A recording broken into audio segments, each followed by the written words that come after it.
Okay, anyway, so back to our material. So where we are and where we are going now. So you remember we started with this semester with laying down the foundation, right? So introduce electric field, electric force, all that blah blah. Then we decided to simplify that foundation. Okay, we developed an alternative approach to address problems, right? So we introduced the energy approach, potential, kinetic energy, right? Conservation of mechanical energy. Basically, at this point, we can say everything that we need, all the tools that we need to address problems about electricity, we have. So what do you have to do after when you develop all the tools, when you are an expert of using those tools? You need to start applying them for particular problems. Right? So now we will start moving and start applying those tools in simple circuits. Simple circuits, right? But of course, we will look at them from the point of view of physics, because especially guys from double E department, of course, you will go much deeper in the circuits, right? You will learn tons of different methods, but very often you just learn how to use method without a deep understanding of that, right? So here the emphasis is on physics, right? So again, as I said, so now we will start moving towards circuits. So we will start introducing simple circuit elements. And of course, the first one will be battery, then capacitor, then resistor, and so on and so forth, right? So, and we will be doing this for, I don't know, maybe a couple of weeks or maybe more, right? I don't remember exactly. And after that, we will move to the world of magnetism, right? So, brief outline where we are and where we're going. And now, in your recitation classes, in our recitation classes, we started introducing capacitance. So a few slides I will move over. A few slides I will move fast, and then if slide is new, then yeah, we will spend some time discussing that new material. Okay, so let's start moving.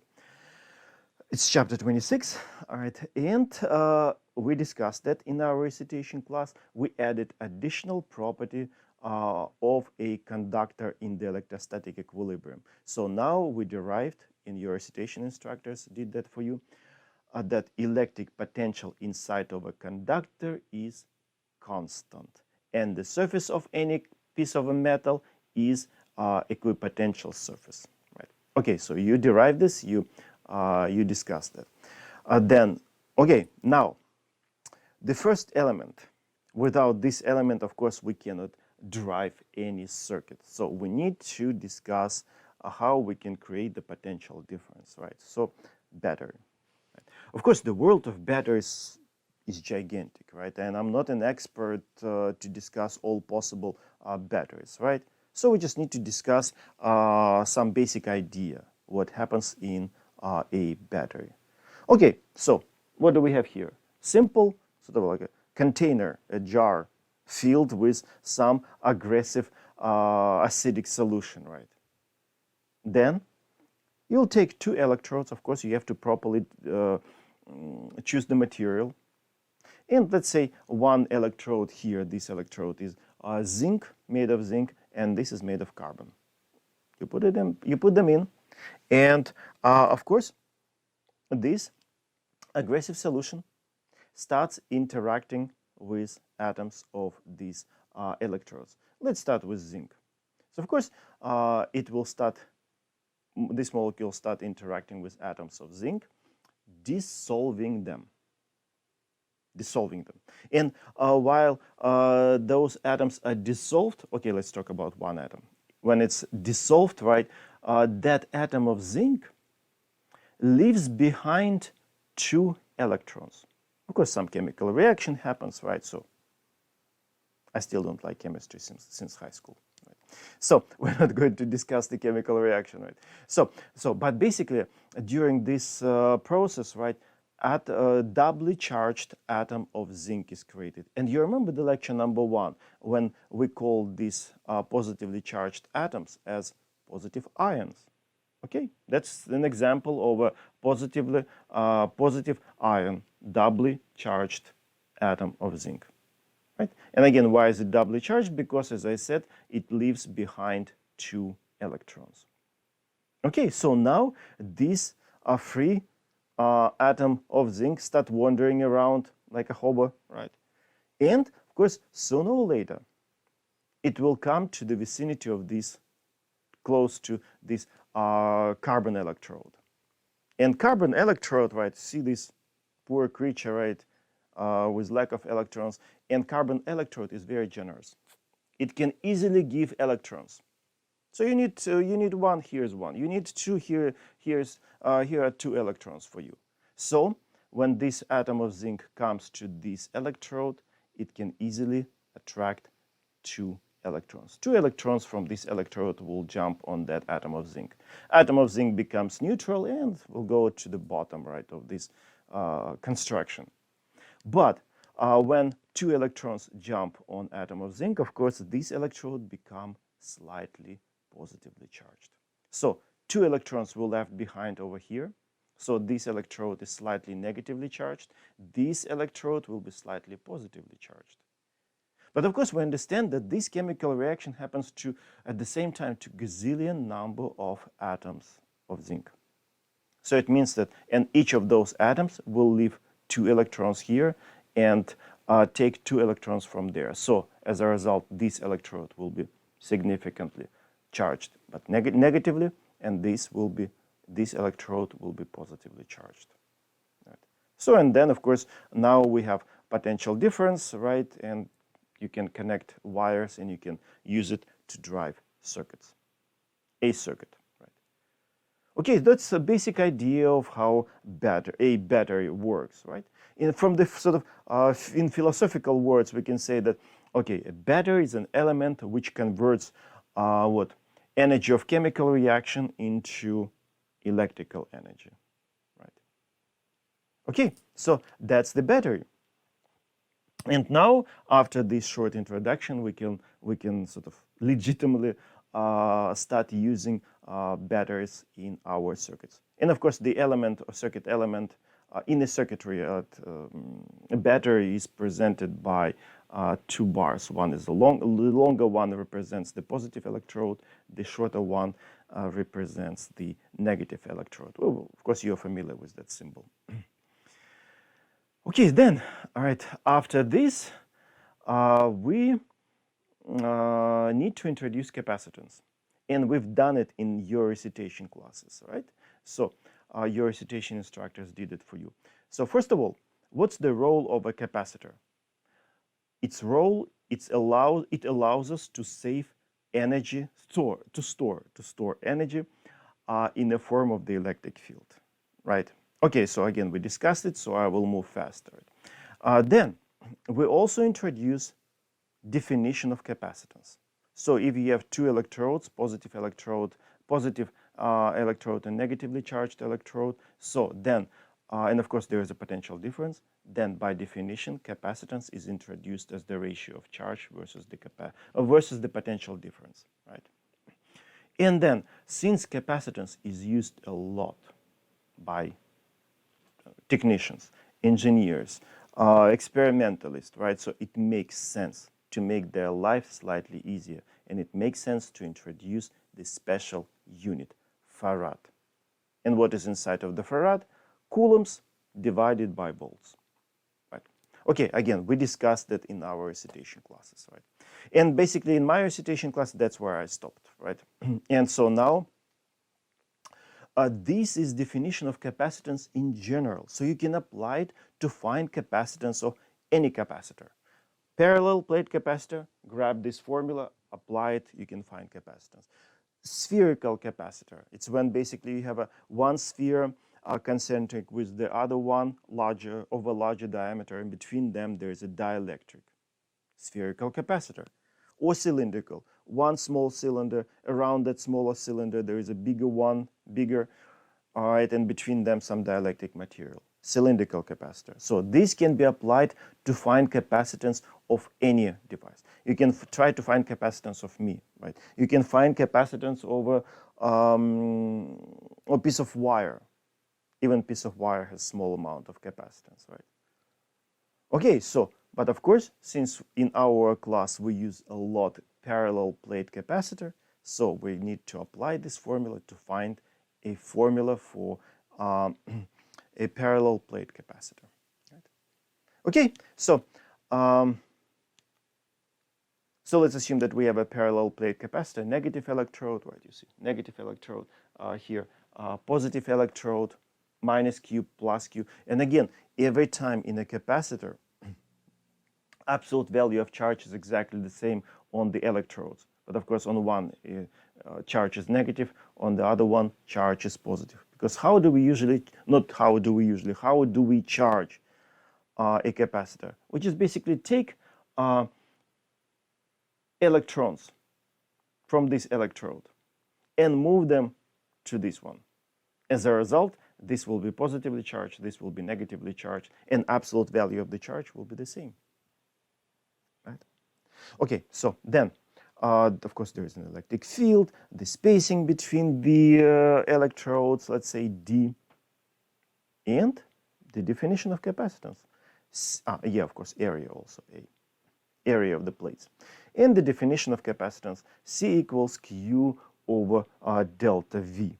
So basically what? We need to write somehow Q, and we will try to write it in terms of the electric field. And then we need to write down the potential difference, again, in terms of the electric field, in an attempt to get something interesting, right? To get the formula which will allow us to calculate capacitance of a parallel plate capacitor. Okay, so let's start with what do we know about the capacitor, this one. We know the expression for the electric field. Let's start from that. We derived that formula. You remember electric field equals eta over epsilon naught, right? Where eta is a surface charge density. Just take charge and divide it by the area, right? Okay, so let's replace eta with Q divided by A.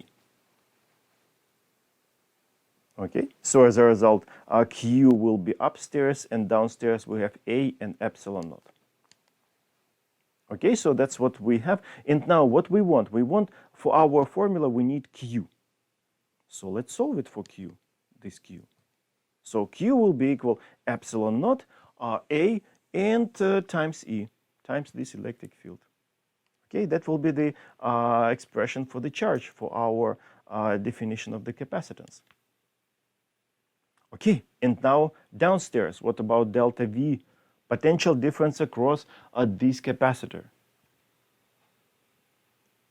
You remember what, like 3 lectures ago, when we introduced electric potential inside of the parallel plate capacitor, we already derived that formula. You remember the electric potential at the negative electrode is 0. That's our reference point. Electric potential at the positive electrode is E times D, because the electric potential inside of the capacitor is E, which is electric field, times S, where S is the distance from the negative electrode. So we derived that formula. E delta V, potential difference across this capacitor, is E times D. Because again, here electric potential 0, here electric potential E times D. So the potential difference is ED. Okay, so now we're ready. So now we can plug it there, take this, plug it there, and see what are we going to, and see what we are going to get. All right. So definition, as I said, can be applied to find capacitance of any object. So we're applying for this case. So Q, epsilon naught AE, delta VC, E times D. It's this, right? E times D. So what happens now? Look, E, electric field upstairs, downstairs, it can be brutally cancelled. And as a result, we have what? Epsilon naught A divided by D. And here, now, what's the major feature of this formula?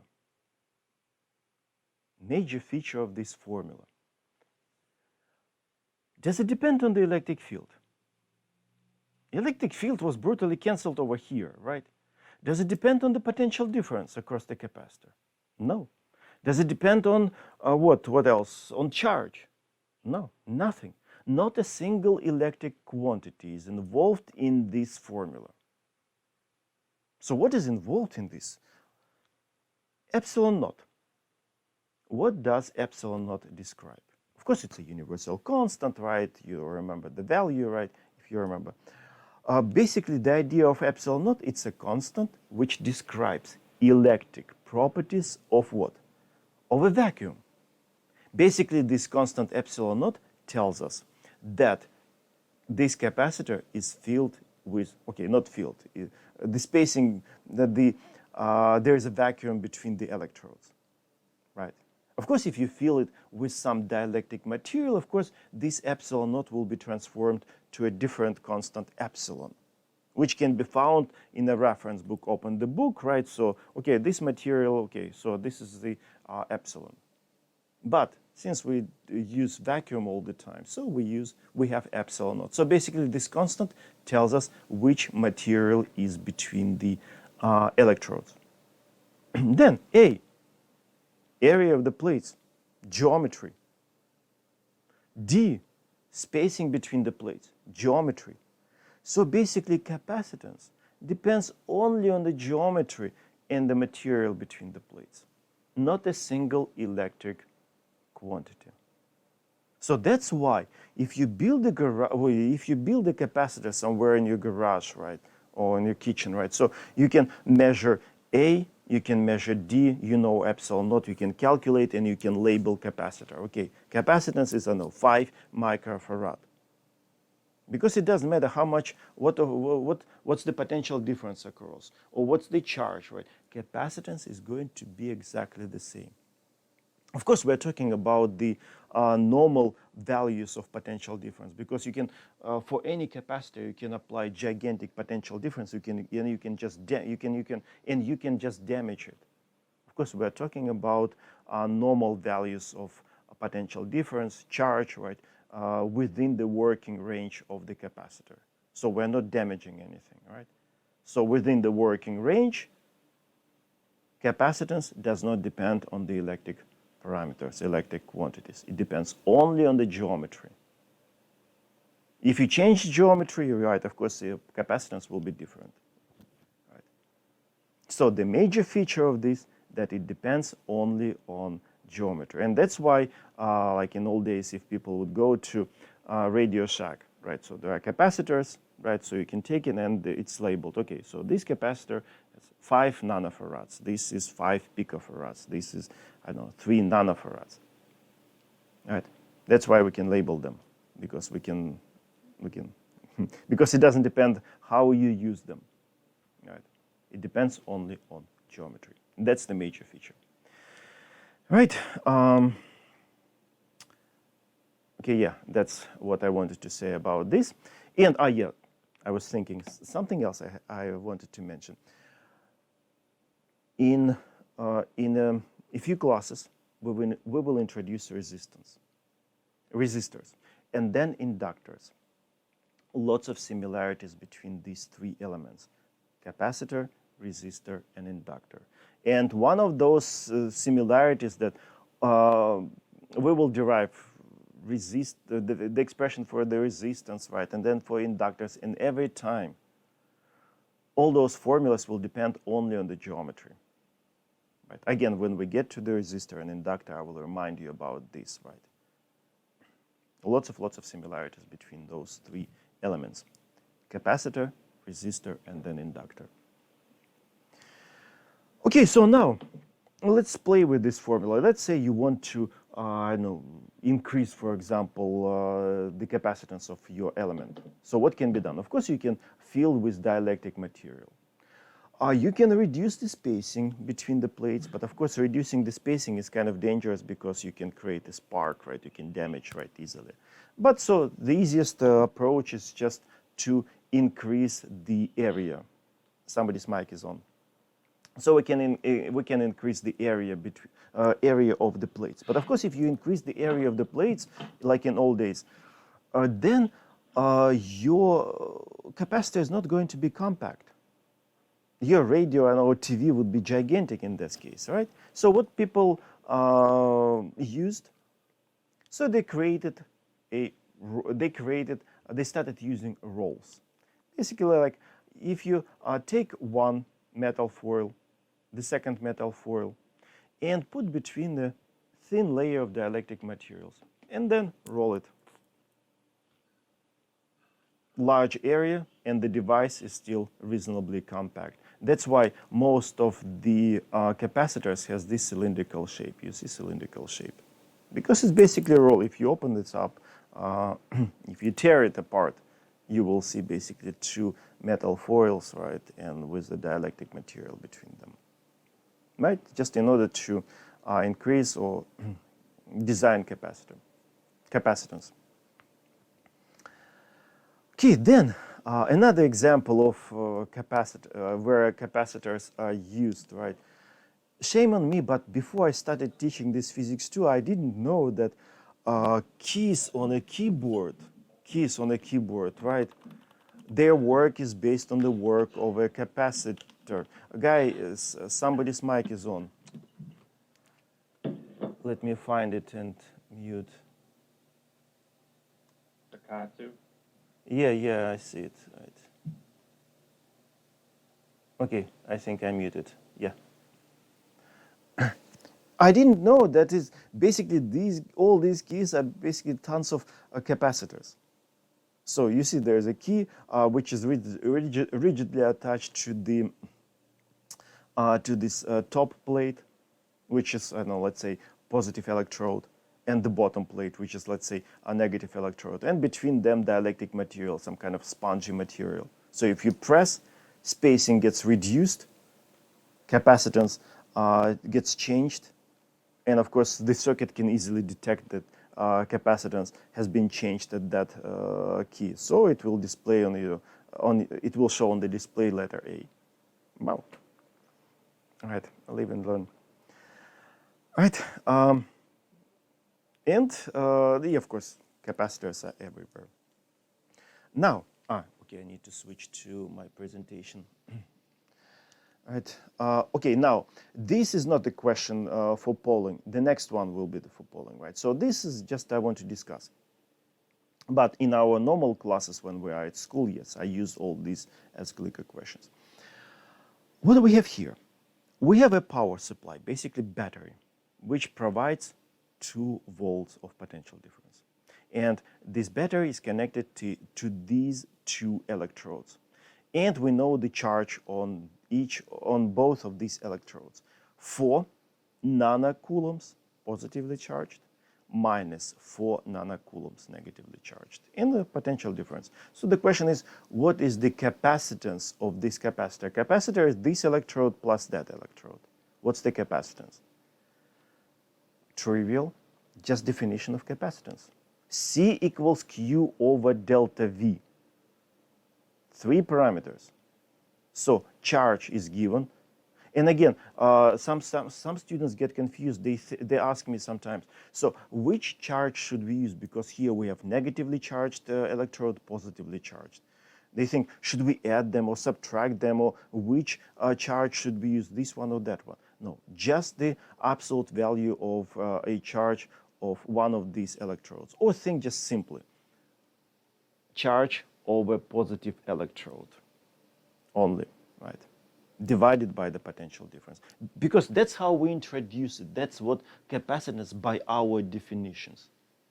We just took the charge over, positively charged electrode and divided by the potential difference. That's how we introduce the potential capacitance.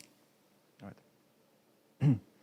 Okay, so I'm just wondering because I heard these questions.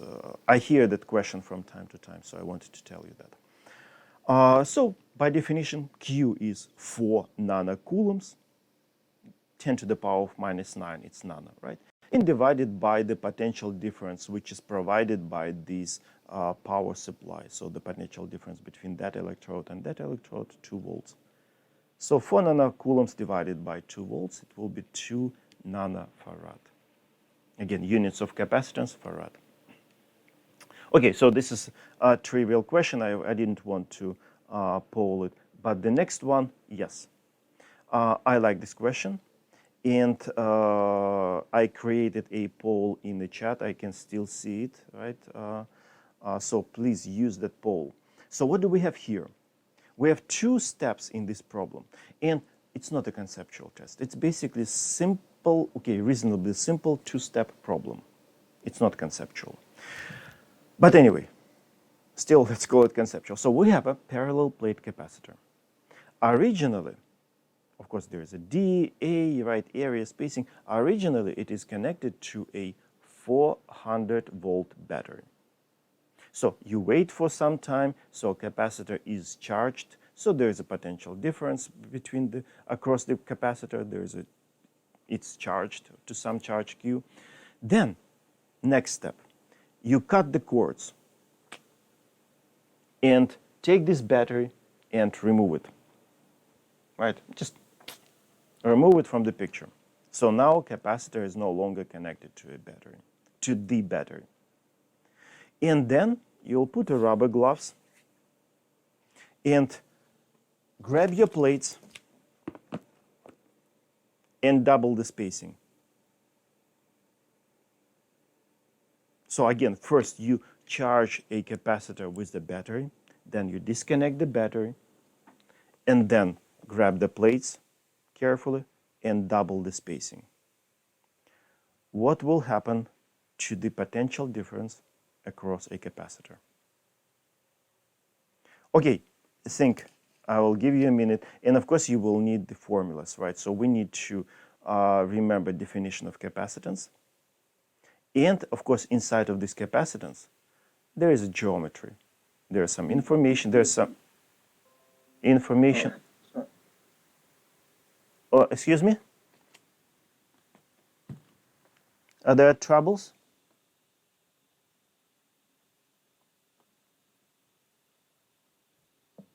Sorry, my mic is acting crazy.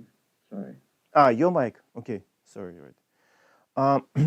Okay, I see the question in the poll, right? Actually, it's difficult to look at the poll. I mean, not at the poll, at the chat, right? So what if, yeah, you can start thinking about this question, right? But I will still want to answer that question. What if charges on the electrodes are not the same? Guys, how do we usually charge a capacitor? We usually just take, for example, from this plate 100 electrons and move them through the circuit to this side.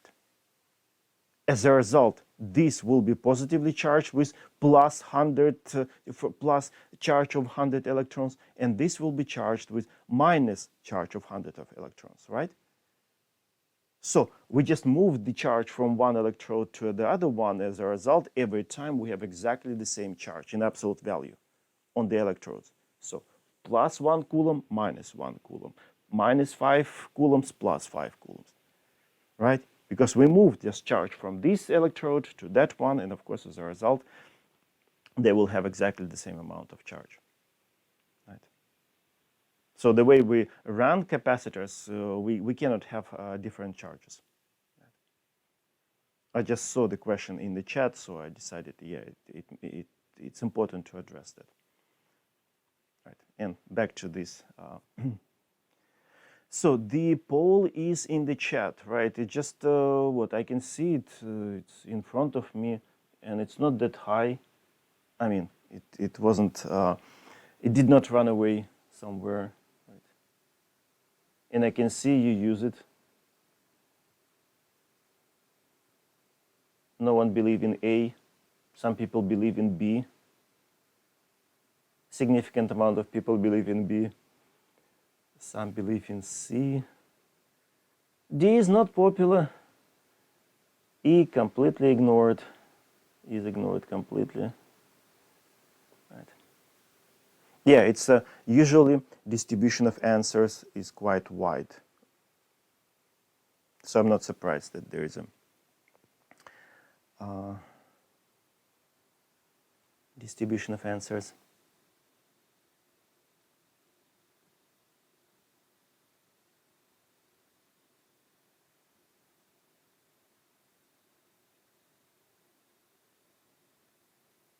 You were discussing the previous question. No, Paul, yeah.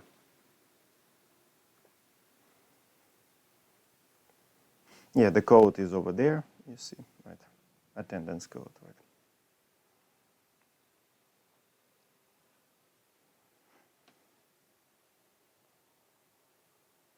And questions like these I used, and I still use occasionally among multiple choice questions on the exam.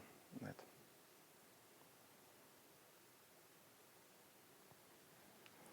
Let me get some water.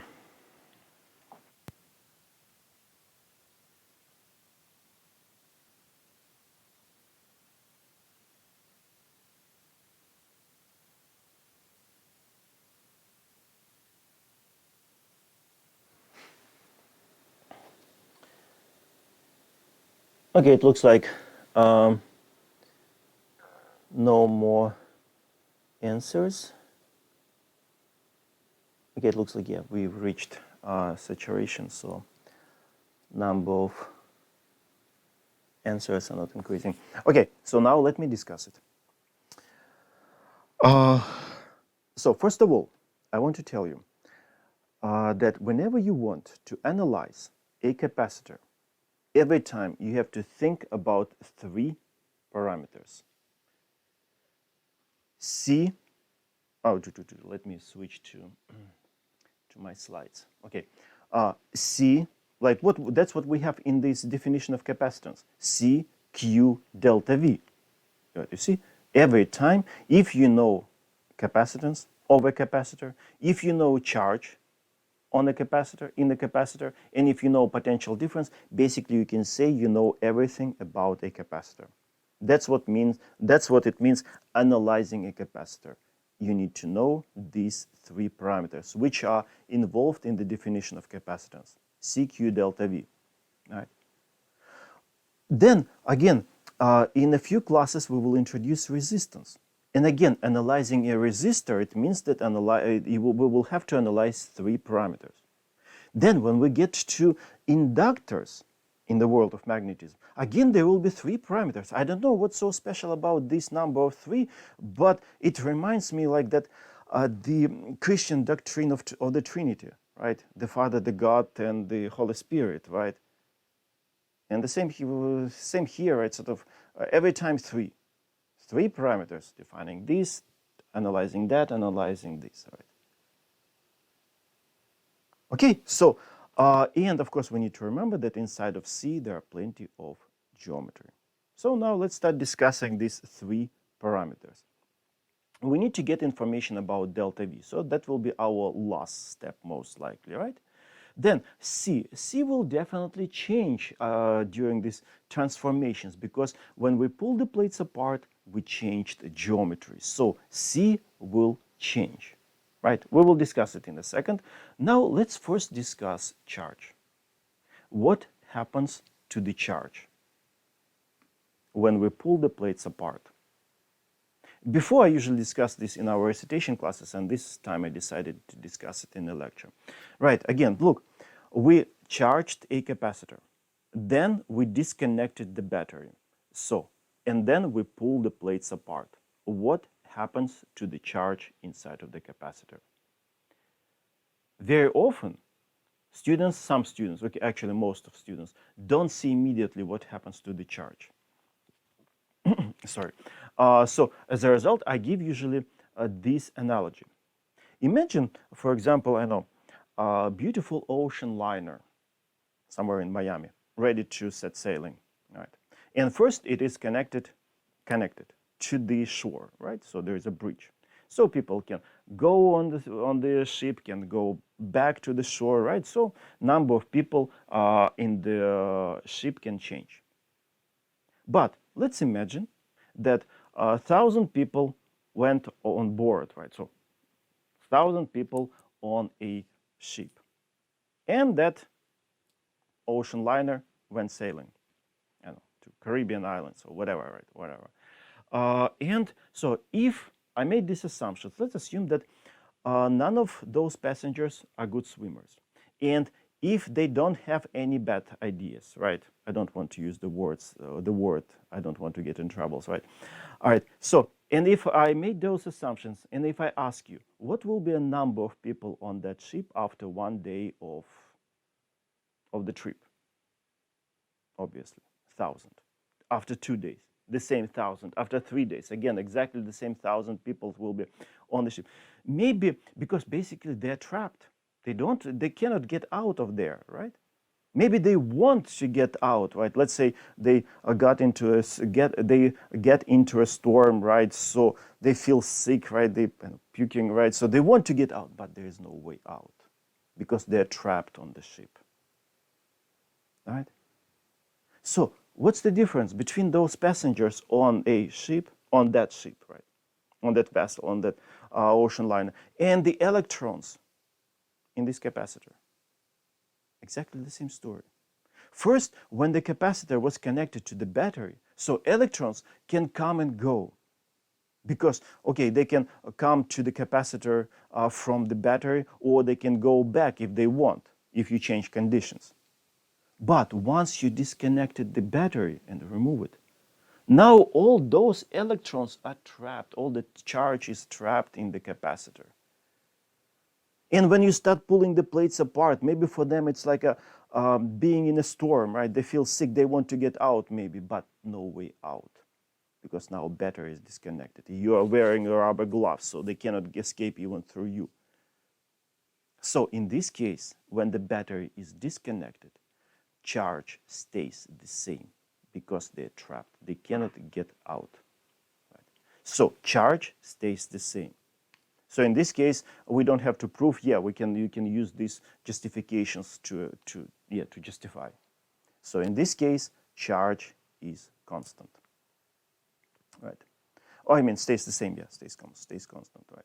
Okay. So now, so we know charge stays the same. Now let's discuss what happens with capacitance, and then we will come up with a conclusion about delta V. So. Capacitance, pure geometry. We did not change the material between the plates, so epsilon not the same. We did not change the area, but we increased the distance between the plates. So D went up by a factor of 2. And since it is in the denominator, so as a result, C goes down by a factor of 2. So C is halved. Okay, and now finally knowing this, we can come up with a conclusion about delta V. So let me solve it for Q. Q equals C delta V. I thought it will be easier for analysis, right? So you see, Q equals C times delta V. And so Q stays the same, we discussed. C, we just discussed, went down by a factor of 2. So in order to keep Q constant, delta V must go up by a factor of 2. Since C goes down by a factor of 2, C must go up by a factor of 2, so that Q stays constant. So delta V increases by a factor of 2. So original potential difference when it was connected to the battery was 400 volts across the capacitor. Doubled, increased by a factor of 2, it means that potential difference will be 800 volts. So that's how you should analyze it, right? Okay, I saw some of you, I don't remember, like 15 or 20%, right, picked this option, right? But most people believe it will go down by a factor of 2. Most of you picked 200 volts. So carefully analyze. It's not that complicated, right? But you need to remember that when the battery is connected to the capacitor, then potential difference stays the same. But when the battery is disconnected from the capacitor, charge will stay the same. Okay, so I like this question, right? Occasionally I give it on the exam because it probes with this question I can probe a few points. And of course, remember every time 3 parameters, C, Q, delta V. This circuit trinity, we can call it, right? Right. Okay, so now, okay, we still have 10 minutes. So now at this point, we introduce capacitance and we know how we can analyze a capacitor. We just did it. 3 parameters, C, Q, delta V. If you know these 3 parameters, you know everything about a capacitor. But what if you have more than one capacitor? What if you have 200, 300 capacitors? So how can we analyze those capacitors? Again, analyzing it means that you need to know charges in each capacitor, potential differences across each capacitor, capacitances of each capacitor, right? So how can we analyze more complicated circuits? And so we're going to restrict ourselves for special cases, for the cases when capacitors are connected either in parallel or in series, right? So, for example, like this is the case when capacitors are connected in parallel. In a few minutes, I will define what does it mean, devices, which test do we have to run in order to convince ourselves that elements in this case are connected in parallel. Right now, just because it looks like they're parallel, right? But there is a strict test. Or we need to discuss how we can analyze capacitors connected in series, right? So basically, we need to introduce the method of an equivalent capacitance, of an equivalent capacitor, right? Right, to analyze cases like this. And the basic idea behind this method, so we have, like in this case, right, you see, we have a bunch of capacitors. The idea is that these three capacitors must be replaced with a single capacitor, which we call an equivalent capacitor. And when you do this replacement of a real circuit with this an equivalent circuit, the rest of the circuit, the rest which is sort of outside of the capacitors, right? The rest of the circuit must work in exactly the same way.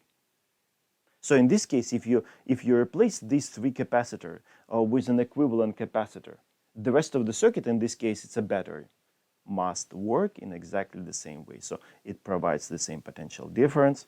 It gives exactly the same amount of charge and so on. And of course, in general situation, of course, we can have more than just a battery. We can have more. We can have a complicated circuit, which is the rest of the circuit. And again, it's very important to remember that the rest of the circuit must be unchanged. It must work in exactly the same way when you do this replacement. Real circuit, bunch of capacitors with one equivalent capacitor. Right. Okay, so now there will be two slides where we have to go through the derivation. And why I don't want to skip those derivations, right? Because lots of physics, there are plenty of physics that we must discuss. Right. Okay, because sometimes derivations, you just massage some equations like an algebra or calculus, right? In this case, we will be just mainly discussing physics. Right. Okay, so let's start with the case when capacitors are connected in parallel. So let's assume that we have this circuit. Battery, you see longer bar represents a positive electrode, or electrode of the battery. Smaller one, negative electrode of the battery. And we have three capacitors, C1, C2, C3. And of course, there will be some charges, Q1, Q2, Q3. And we need to derive the formula which we will use to find a value of an equivalent capacitor. Right? And again, you remember the idea, these three capacitors must be replaced with a single equivalent capacitor. So if this is the real circuit, then an equivalent circuit will be this, right? So again, battery, and instead of these three capacitors, we will introduce a single one. You see that one. C equivalent. Real circuit, an equivalent circuit. Right. Okay, and again, as I told you, right, so when you do this, when you replace these three capacitors with the single equivalent capacitor, the rest of the circuit, this battery, the rest of the circuit, works in exactly the same way. So delta V over here, delta V over there are the same. If 5 coulomb of charge is taken from the battery in a real circuit, exactly the same 5 coulomb of charge must be taken from the battery in an equivalent circuit. That's how we develop this method. The rest of the circuit must not be disturbed. Maybe you spent months building that circuit, and with these replacements, right, you don't want to ruin all your work. Right. And so again, a bunch of capacitors. You remember that circuit trinity, 3 parameters, C, Q, delta V. Every time we will have to play with these 3 parameters.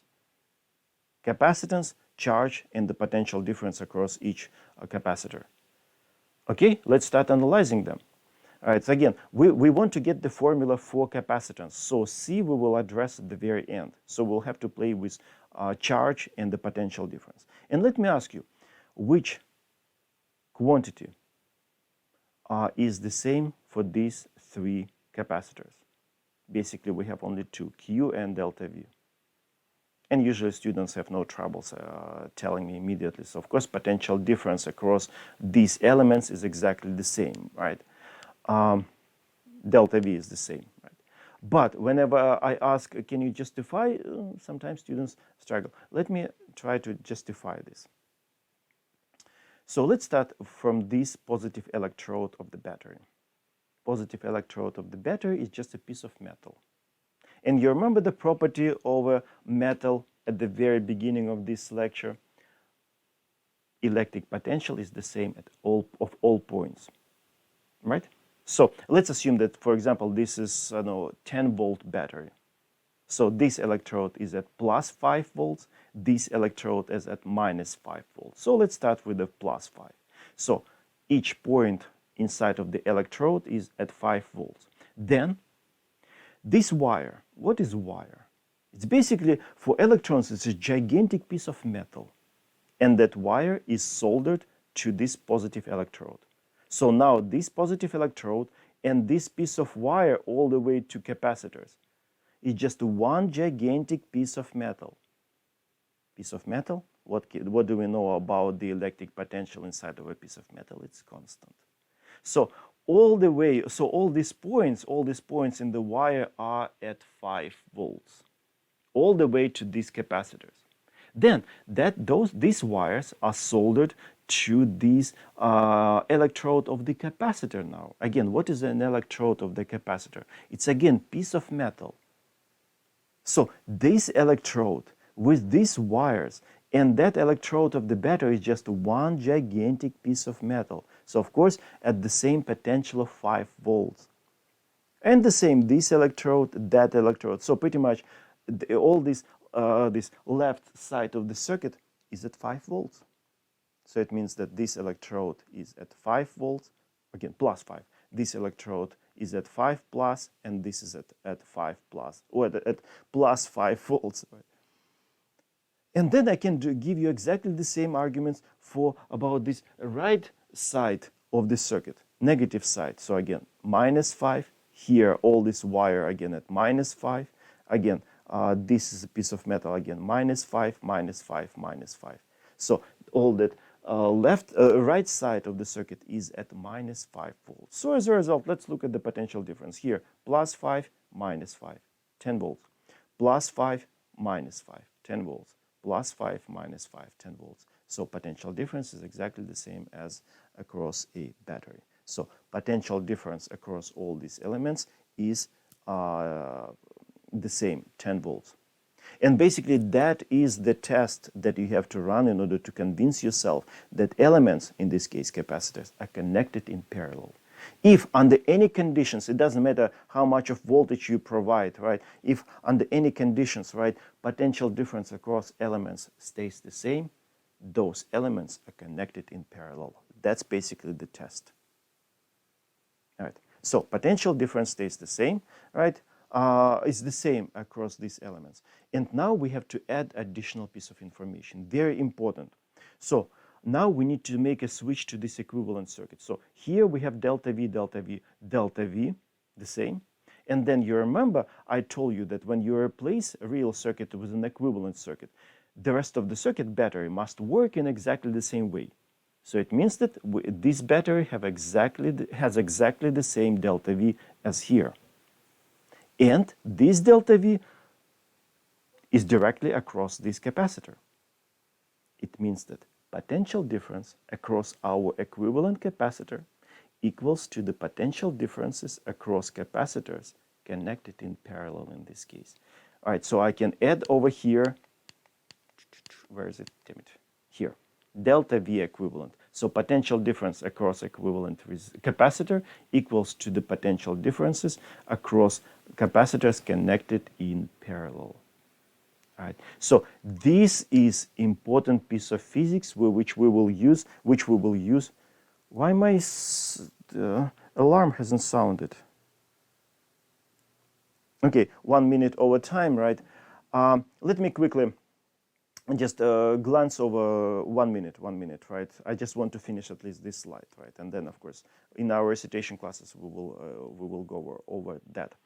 All right, so then next parameter, charge. If charge Q is taken from the battery, then of course this charge will be split. Q1 will go into the first capacitor, Q2 into the second, Q3 into the third one. But of course we know conservation of charge. This Q must be equal to Q1 plus Q2 plus Q3. Conservation of charge. And then we just need to use definition of capacitance, C equals Q over delta V, and replace all these charges with potential difference, which is the same, and NC capacitances, right? The values of C1, C2, and C3, right? So it means that Q1 will be equal C1 times delta V, right? And you see there is no subscript next to delta V because they're exactly the same. Then Q2 will be C2 times delta V, and C3 times delta V. It's instead of Q3, we can replace that. And what about the total charge? And the total charge, expression for the total charge, we can get from an equivalent circuit. All right. So the total charge, because yeah, as I said, exactly the rest of the circuit works in exactly the same way. If Q is taken from the battery over here, exactly the same Q will be taken from that battery. And so using again the same formula, we can write that Q will be equal C equivalent times delta V. C equivalent times delta V. And that's if you plug it over there, and then you can plug it into this formula. Right? So if you take all these Q's, plug into the right-hand side, this into the left-hand side, you will get this. Delta V's gets cancelled, and we're getting the formula. So for our analysis, which we will start discussing in our recitation classes, you will need this piece of physics and that formula. Okay, sorry, holding you, right? I just wanted to finish at least this slide, right? And there will be another slide where we will discuss capacitors connected in series. Next lecture. Okay, thank you. Right. If you have questions, go ahead. Otherwise, I will see you. Some of you I will see tomorrow, and some of you I will see on Thursday. So this week will be about capacitors.